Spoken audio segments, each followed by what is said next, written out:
안녕하세요. 반갑습니다. 이충훈입니다. 시청자 여러분들 중에 박영사라는 출판사 이름을 기억하는 분이 계실까요? 지금도 출판 활동을 활발히 하고 있는 이 출판사는요. 1960, 70년대 정치, 사회, 법률, 예술, 서적을 출판함으로써 당시 암울했던 젊은이들의 눈을 밝혀줬습니다. 박영사를 세운 벽송 안원옥 회장은 전북 김제 출신으로서 문화예술 분야에서 많은 업적을 세웠는데요. 안원옥 회장이 작권 후에도 후손들이 그 뒤를 이어서 그 정신을 면면히 계승하고 있습니다. 오늘 반갑습니다에서는 안원옥 회장의 손녀딸이면서 갤러리 박영 대표로 활동하고 있는 안수연 대표를 모시고 이야기를 나눠보겠습니다. 안녕하세요. 반갑습니다. 네, 안녕하세요. 잘 오셨습니다. 네, 반갑습니다. 네, 우리 시청자분들께 인사 말씀해 주시죠. 네, 안녕하세요. 저는 경기도 파주 출판단지의 1호 갤러리 박영을 운영하고 있는 안수연 대표입니다. 저희 할아버지 고향이신 전라북도 이 전주 이 지역에 와서 이렇게 방송을 할 수 있게 돼서 너무나 감회가 새롭고 영광스럽게 생각합니다. 네, 잘하셨습니다. 2022년 작년이 박영 출판사가 설립된 지 70주년이 되는 해라고 들었습니다. 네.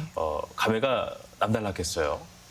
네, 많이 몰랐던 그 집안의 역사도 좀 알게 됐고, 그 할아버지가 어떤 뜻을 품고 그 전란의 시기에 출판사를 세우셨는지에 대한 것도 네. 또 좀 깊이 있게 알게 됐던 또 중요한 한 해였던 것 같습니다. 네, 알겠습니다. 그 박영사의 처음 이름이 박영사가 아니었다면서요? 네. 대중문화사라고 이렇게 저도 알게 되었는데요. 잘 모르는 이제 시청자분들과 또 저를 위해서 네. 한번 이렇게 연역을 소개해 주시면 어떨까 싶습니다. 박영사가 이제 저희 할아버지께서는 그 전라북도 김제에서 이제 탄생을 하셨고요. 네네. 그리고 6남매의 이제 6째 막내 아들로 태어나셔가지고 어렵게 고학을 하셨어요. 그래서 전주사범을 나오시고 부안초등학교에서 초등학교 선생님 하시고 네. 김제죽산초등학교에서 선생님을 하시고 네. 그러고 나서 이제 52년도에 6.25가 나서 이제 부산으로 피난을 가시면서 맞아요. 거기서 이제 출판사를 이제 시작을 하셨는데 그때 시작한 출판사의 이름이 대중문화사로 처음 시작을 하셨던 거였어요. 그래서 그 이후에는 이제 박영사 53년도부터 이제 박영사로 이름이 바뀌었는데 첫 번째 지었던 그 이름 대중문화사라는 그 이름에 담겨 있는 그 문화라는 그 단어가 어찌 보면 지금의 갤러리 박영하고 연결이 돼 있는 게 맞네요. 아니었나라는 생각이 들어요. 네, 알겠습니다. 전란의 시기에 그 할아버지께서 출판사를 만든 거잖아요. 네. 그 책이 팔릴 거라고 생각을 하셨을까요? 왜 그때 만드셨을까요? 그러니까 저도 이제 막연하게 그거에 대해서 좀 궁금했었는데 이번에 이제 작년에 전시를 하면서 알게 된 그게 일제 강점기를 혹독하게 이제 겪으신 시기에 이제 삶을 사셨던 분이다 보니까 그때 당시에 문맹률이 굉장히 높았다고 하더라고요. 그렇죠. 한국인이지만 한국어를 모르고 그 창씨개명하고 뭐 이런 시기가 있었잖아요. 네네. 그래서 굉장히 그런 문맹률이 높은 거에 대한 안타까움이 굉장히 크셨었다고 하세요. 저희 그때 저희 아버지께 너는 얼마나 행복한 시대에 지금 살고 있는지 아느냐.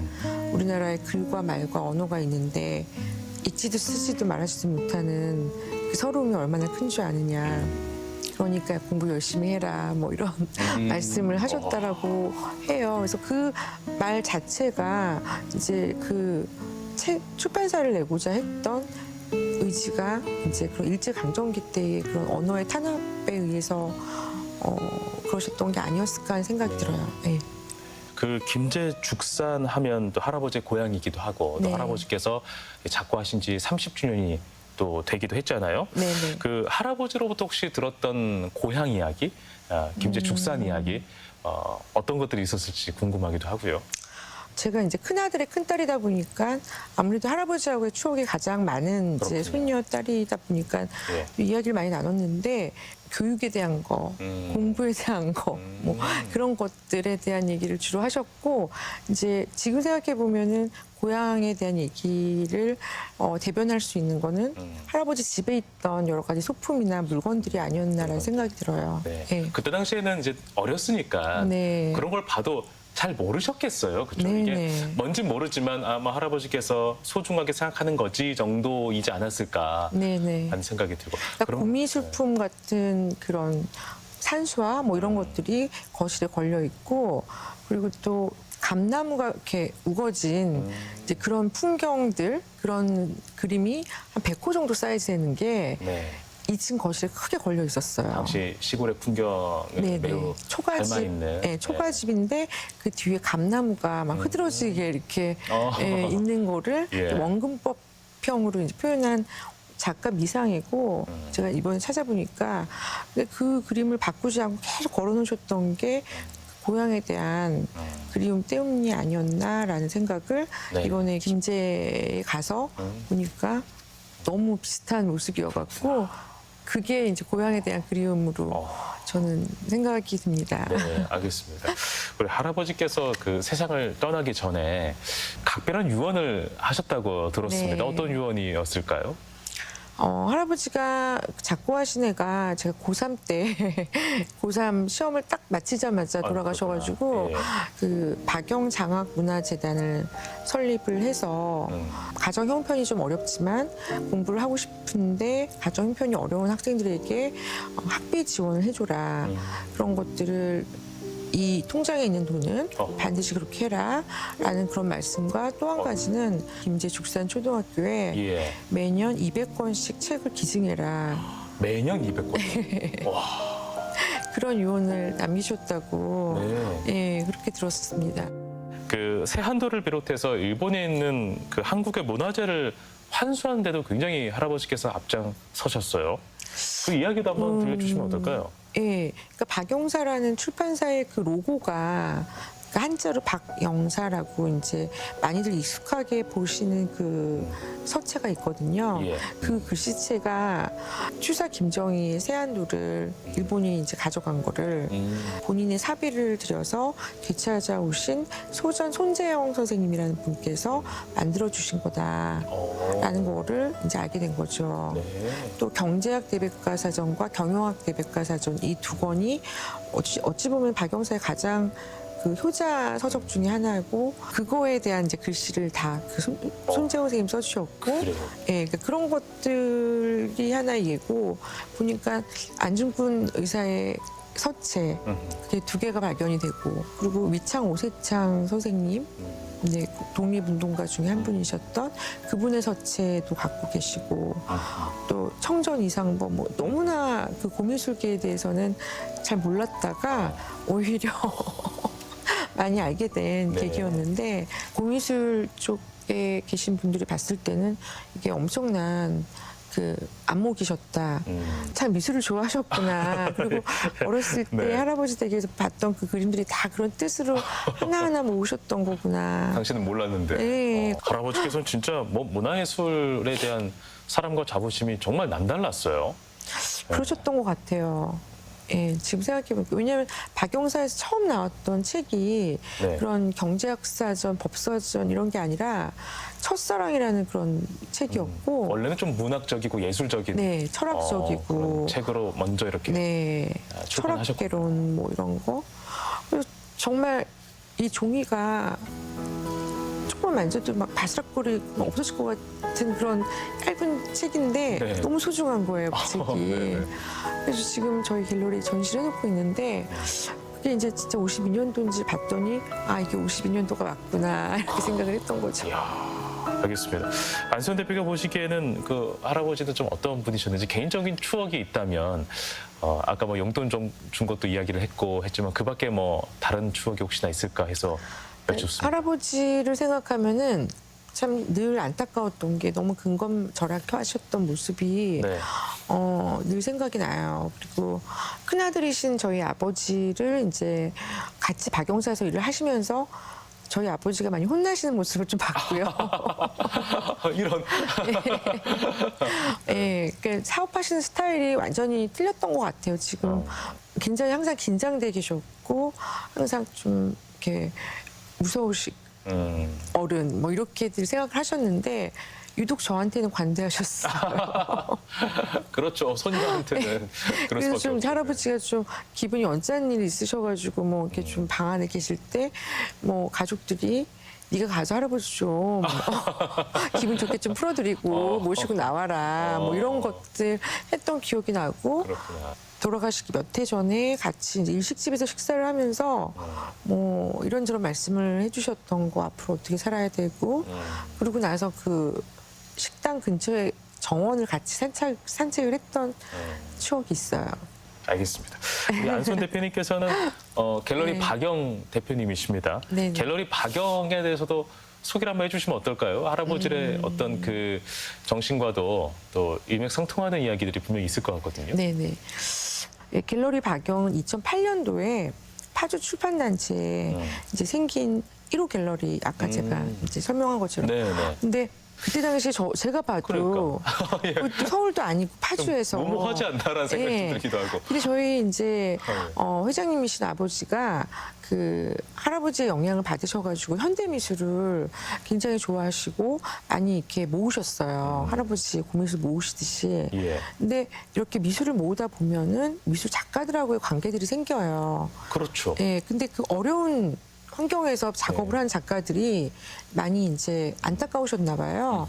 그래서 내가 언젠가는 이제 수건 사업이 이제 미술 작가를 좀 돕는 그런 사업을 할 것이다라는 생각을 하고 계셨는데 출판사인 박영사가 들어와야 되는 출판단지 안에 많은 출판사들이 하기 위해서 출판사를 옮기는 건 뒷전으로 하시고 네. 거기에 이제 쇼핑센터를 지으셨어요. 좋은 건축물의 아, 예. 쇼핑센터가 들어오면 네. 많은 출판사들이 한 지역으로 모이는데 직원들의 편의 시설을 또 이제 도모해주고 또 지역 발전이 되고 문화 발전이 되고 그것도 일리 있는 말씀이시네요. 예, 그럼 네. 너무 앞서가신 거죠. 그렇게 하시느라고 약간 그 출판사가 들어와야 되는 그 공간이 비어 있는 상태에서 쇼핑몰에 만드는 거에 굉장히 좀 많이 이제 시간을 좀 많이 뺏기셨고 그러다 보니까 이제 그 공간을 비워놓으면은 안 된다라는 뭐 그때 당시에 네. 나라에서 뭐 무슨 지침이 있었나 봐요. 그렇군요. 예. 그래서 근데 또 이제 박영사의 저자들은 이제 파주까지 와서 상담을 하고 뭐 이러기에는 좀 어려울 수 좀 있고. 어려운 네. 또 교수님들 교통편도 조금. 뭐 예, 이런 분들이다 보니까 여차여차 해가지고 그냥 물류창고를 지을까 아니면은 뭘 할까 하다가 그래 평생에 아예 수건 사업인 작가들을 돕는 레지던시 프로그램 작가들의 그 작업실을 무상으로 지원해주는 오. 그런 작가 지원 프로그램인 그런 레지던시 프로그램을 하자라고 생각해서 지어진 게 지금의 갤러리 박영인 거예요. 애초부터 설계되지 않았지만 하다 보니까 어떻게든 만들어야 해서 만든 게 또 갤러리 예. 박영이 된 거예요.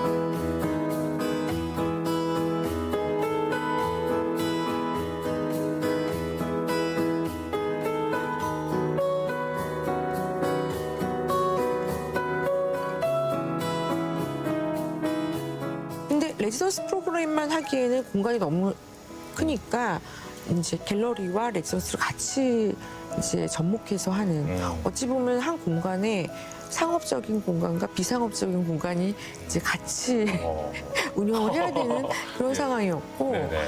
아무튼 그런 과정을 통해서 이제 갤러리를 이제 하면서 레지던스 프로그램도 하고 하는 그런 시작이 2008년도부터 됐던 거였죠. 그러면서 쭉 이어오고 있고 그때 미술에 별로 관심이 없다고 아까도 얘기했지만 그런 과정을 보면서 내가 아빠를 도와야겠다라고 생각해서 이렇게 갤러리 박영의 대표로 일을 하게 된 걸까요? 저는 예고를 다니면서 한국무용을 전공을 했었고 네. 그래서 한국 문화를 좀 해외에 알리는 그런 막연한 어떤 일이라도 좀 하고 싶은데 그걸 한국무용을 하면 어떨까라는 생각을 갖고 있다가 이걸 무용을 전공으로 하기에는 취미로만 하는 게 좋겠다라고 생각해서 이제 어학으로 바꿨고 네. 그러다가 이제 졸업을 하고 나서 이제 취업을 이제 해야 되는 상황에서 프랑스와 관련된 여러 가지 그런 문화적인 일을 어떤 거 한국하고 이제 접목해서 할 수 있을까. 그리고 제가 대학교 2학년을 마치고 잠시 프랑스를 간 적이 있었어요. 근데 그때 제가 놀랐던 게 한국이란 나라가 많이 안 알려져 있더라고요. 당시에는. 예, 뭔가 좀 이렇게 한국을 알릴 수 있는 일을 좀 하고 싶다라는 그런 꿈이 있었어요. 이제 취업을 한다면. 이제 그러다가 이제 대학을 졸업하고 들어간 이제 매거진이 이제 프랑스 매거진이었어요. 그래서 그 잡지사에서 저희가 일을 했던 좀 긴 시간들이 네. 지금 제가 갤러리를 운영하는 데 있어서 굉장히 밑거름이 됐던 그렇군요. 예, 시간이었던 것 같아요. 어쨌든 그 작업도 계속 아이템을 발굴해야 되고 기사를 쓰고 트렌드를 교류를 하고 트렌드를 파악하고 파주 출판 단지라는 곳에 제 1호 갤러리가 들어갔단 말이에요. 네네. 네. 그럼에도 불구하고 그 시선들을 이겨내고 꿋꿋하게 유지를 할 수 있었던 그 배경 과연 또 무엇이었을까 궁금하기도 합니다.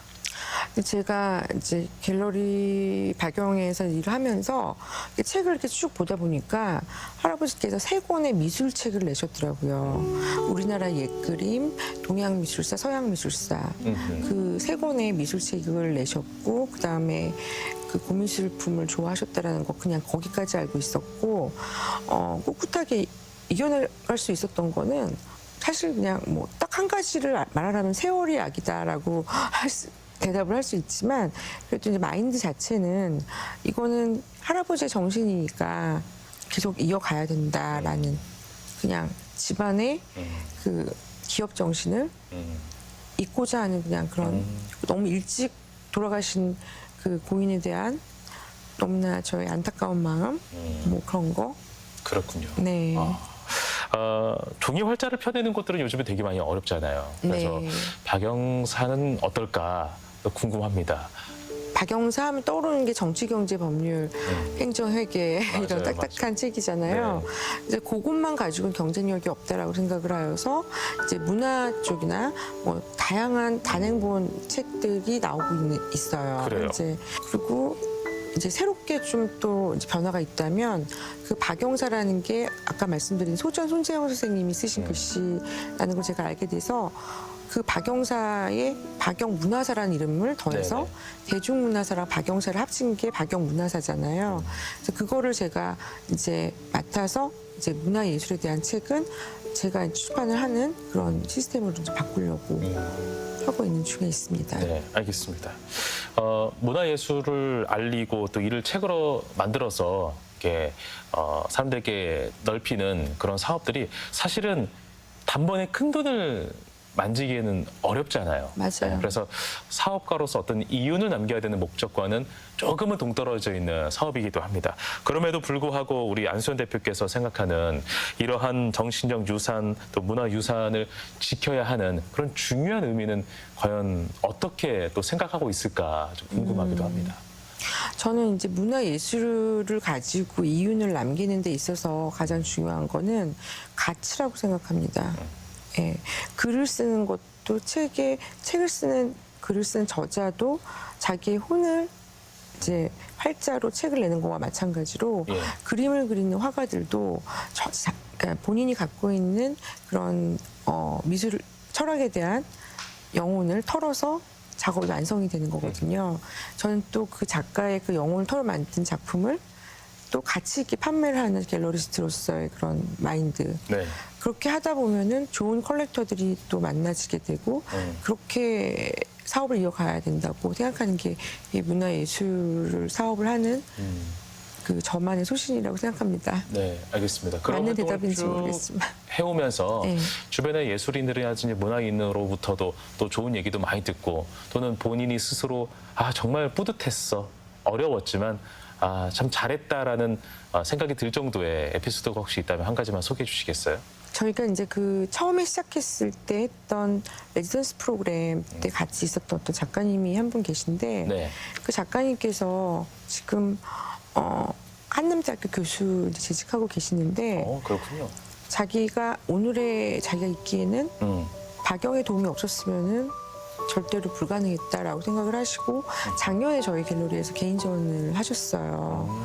그러니까 세종시에 사시면서 파주에서 개인전을 한다는 것도 사실 굉장히 어불성설적인 거리에 네. 이렇게 있는데 그 개인전을 하면서 굉장히 보람을 느꼈어요. 사실 그 작가님이 다루시는 주제가 불안이에요. 인간의 불안. 인간의 불안을 굉장히 다양한 철학적인 개념으로 풀어내는 그런 작업을 하시는데 그거를 판다는 건 사실 쉽지가 않잖아요. 아무리 가치가 있다고 해도. 근데 사실 참 또 아이러니한 게 우리가 코로나 팬데믹을 맞고 하다 보니까 모든 세대가 불안에 맞아요. 겪고 있는 그런 시대에 살고 있고 우리 이 작가님께서는 그 불안을 희망의 메시지로 또 전환을 시키는 작업으로 어허. 신작을 내셨기 때문에 그렇군요. 그 개인전이 굉장히 성공적으로 끝났던 그게 굉장히 큰 보람이었던 거가 작년에 그것도 작년이었네요. 의미 있네요. 네. 정말. 그 한국 전쟁 그 전란의 시기에 그 박영사를 세웠잖아요, 할아버지께서. 네. 그와 관련돼서 올해 굉장히 또 의미 있는 일들이 또 기다리고 있다고 얘기를 들었는데요. 어떤 네. 일이 있을까요? 그러니까 지역적으로 저희가 경기 북부 쪽에 위치한 이제 갤러리다 보니까 네. 제가 자유로를 타고 출근을 할 때 항상 개성과 평양에 몇 킬로가 남아있다는 이정표를 보고 출퇴근을 했었어요. 예. 네.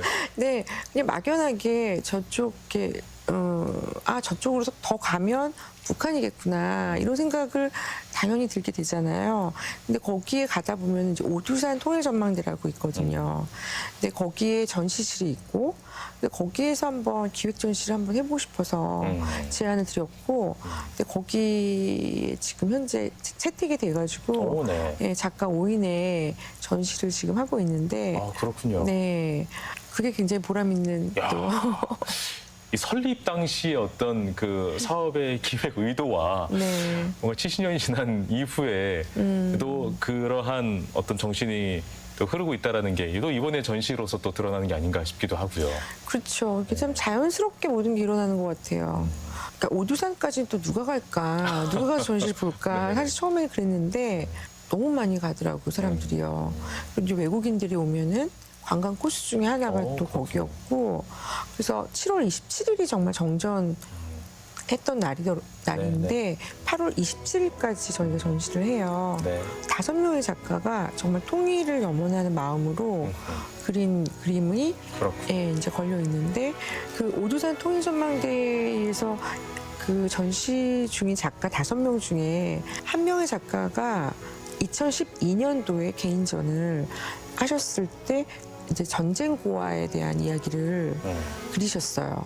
6.25 때 전쟁 고아들이 폐허가 되어 있는 집 앞에서 어린 동생을 업고 있는 그런 그림이라든지 소년이 뭐 동생을 업고 있는 그림이라든지 그런 그림, 또 아프가니스탄의 전쟁 고아들 뭐 이런 것들을 이제 그리셨는데 사실 그런 주제로 그림을 그린다는 거는 판매랑 작품 판매하고도 연계성이 없는 거예요.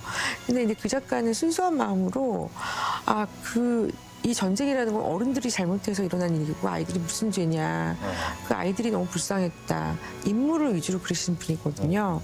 그래서 이제 그때 전쟁 고아에 대한 이제 전시를 하고 그리고 수장고에 이제 쟁여놨던 작품들을 제가 이제 전시 제안을 하니까 이번에 끄집어낼 수가 있었던 거죠. 그 작품들을. 네. 근데 재밌는 거는 그 작가님의 그 전시 공간이 이제 한쪽에 이쪽까지가 작가님의 작품을 걸 수 있는 공간이다라고 이제 얘기를 하고 디스플레이를 했는데 거기를 밖으로 바로 나가면 또 사진실이 있어요. 근데 같은 소녀가 여기 사진이 있어요. 오, 운명같이 만났어요? 예. 오, 그러니까는 그 사진을 보고 그리신 거잖아요. 그러네요. 예. 근데 그린 그림이 야. 그 사진이 바로 옆에 있는 거죠. 그래서 네네. 어떻게 너무 우연의 일치지만 너무 신기하다. 근데 그것도 참 재밌는 에피소드고 또 한 가지는 개마공원이 보이는 풍경이라는 주제로 작가님이 이제 작업을 하셨는데 개마공원의 사회과부도를 볼 때 개마공원에 꼭 가고 싶었대요, 중학교 때부터. 네네. 근데 이제 언제 갈지 모르겠다. 못 갈 수도 있을 것 같아, 내 생전에.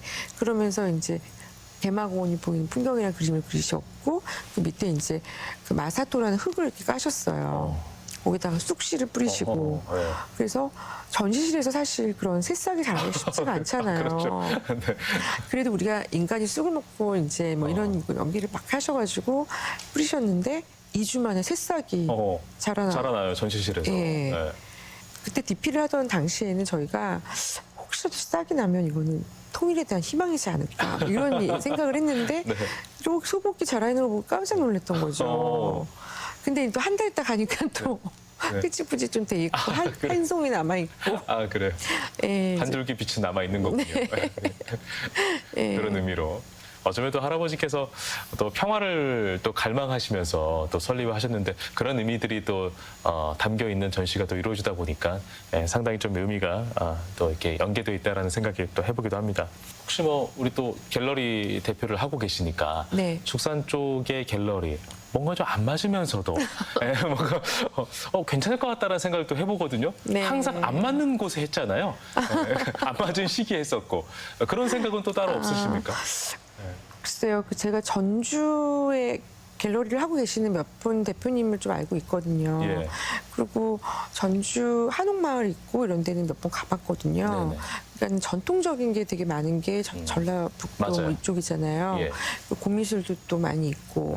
근데 제가 좀 공부를 좀 해야 될 게 많아요. 그래서 이 전라도에 대한 좀 전라북도, 전라남도에 어떤 특색이 있는지 좀 알아보고 그거에 대한 기획 전시도 한번 해보고 싶다는 생각도 들고 네. 거리가 좀 멀지만 예. 꼭 부탁드리겠습니다. 그러니까 꼭 저희 갤러리 사는 게 아니라 전라북도 모 기관의 뭐 어느 공간에서 저희가 뭐 기획 전시 한다든지 그런 거는 갖고 있습니다. 기대가 많이 됩니다.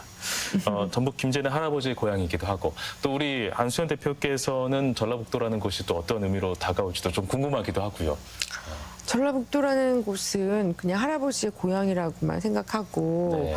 그 김제는 사실은 이번에 처음 와봐가지고 잘 몰라요. 네. 근데 항상 이렇게 할아버지께서는 전라도 저희 아버지도 마찬가지고 뭐 화가들도 그렇고 좀 이렇게 챙기시는 게 있어요. 예, 그리고 향후에도 좀 하고 계시고. 그래갖고 제가 향후회 쪽에도 좀 이걸 보도자를 보냈는데 이제 이미 다 기획이 잡혔다고 그러셔가지고 서운해라. 조금 서운했던 게 있긴 했지만 잘 모르니까. 그렇죠, 모르니까. 예. 모르죠, 그런 거죠. 예, 네. 그래서 좀 알려야겠다라는 게 굉장히 좀 강하게 들었고 네네. 부안 초등학교를 처음 이제 거기서 일을 시작하셨거든요. 그렇군요. 예, 그래서 부안 청자박물관인가 거기도 이쪽 제가 유명하죠. 가봤거든요. 네. 근데 거기도 이제 유물이 되게 많이 발견된 지역이잖아요. 그래서 그것도 굉장히 우리나라의 문화적인 것들이 모여 있는 데가 전라도라는 거가 제가 새롭게 알아서 좀 정말 어떤 의미가 있는 중요한 공간에서 네네. 뭔가 해보고 싶다 이제 미술적으로 뭐 그런 생각을 갖고 있습니다. 네, 알겠습니다. 우리 안 선생님께서 여러 가지로 또 많은 활동도 하고 계시고 이번에 또 처음으로 할아버지의 고향도 또 보시면서 또 많은 감정들이 또 들어왔을 거라 생각이 듭니다. 올해 계획이 궁금합니다. 어떤 계획을 갖고 있을까요? 아까 말씀드린 대로 대중문화사라는 그 문화라는 코드가 있었고 또 저희 회장님도 그 문화라는 코드 안에 미술이 있다고 생각해서 갤러리 예. 박영이 생성이 된 거잖아요. 근데 어떻게 올해 그 출판단지 안에서 새로운 계획이 생겼어요. 지금 현재 이사장님께서 그 송승환 그 난타 만드신 네, 뮤지컬 네. 난타 만드신 그 송승환 총감독과 함께 저희가 이제 내년에 페스티벌을 준비를 하고 있어요. 그래요? 예, 그래서 파주 출판도시란 이름이 파주 예술의 도시로 이름 바뀔 예정이고 저희가 책과 뭐 미술과 음악과 공연과 뭐 이런 여러 가지 문화적인 걸 복합적으로 해서 축제를 만드는 거, 좋네요. 예, 그거를 계획하고 있고 거기에 이제 미술 파트는 제가 담당을 하게 되어서 네네. 예, 이제 그거는 새로운 또 소식이어갖고 알려드리고 네. 있습니다. 큰 역할을 많이 하시네요, 대표님. 알겠습니다. 아닙니다. 나중에는 정말 기회 되면 또 할아버지의 고향인 네. 전라북도에서도 또 일단 문화적으로 또 네. 많이들에게 또 알릴 수 있는 그런 기회들을 많이 펼쳐갔으면 참 좋을 거라는 생각을 해봅니다. 마지막으로 우리 시청자분들께 또 한 말씀 또 나누면서 오늘을 마무리하면 어떨까 싶습니다. 네. 정말 그 전라북도 또 전라남도 또 할아버지 고향인 김제 이런 단어들이 저한테는 굉장히 친근하게 다가오는 그런 지역적인 그런 지역인데요. 이런 지역에 와서 또 이런 방송을 할 수 있게 돼서 너무나 뜻깊게 생각하고 저의 이런 진심 어린 마음이 하늘에 계신 또 할아버지께서 보고 계셨으면 좋겠다는 생각도 들고 많은 발전을 이루는 전라북도 김제와 또 전라도가 되기를 바라는 마음으로 네, 시청자 여러분들께 인사를 드리겠습니다. 네, 알겠습니다. 네, 할아버지께서 또 일평생 살아오신 그 업적, 그 정신, 그리고 지역을 위해서, 문화를 위해서, 예술을 위해서, 그리고 또 평화를 위해서 남겼던 그런 유산들, 또 많은 사람들이 다 공감했을 거라 생각이 들고요.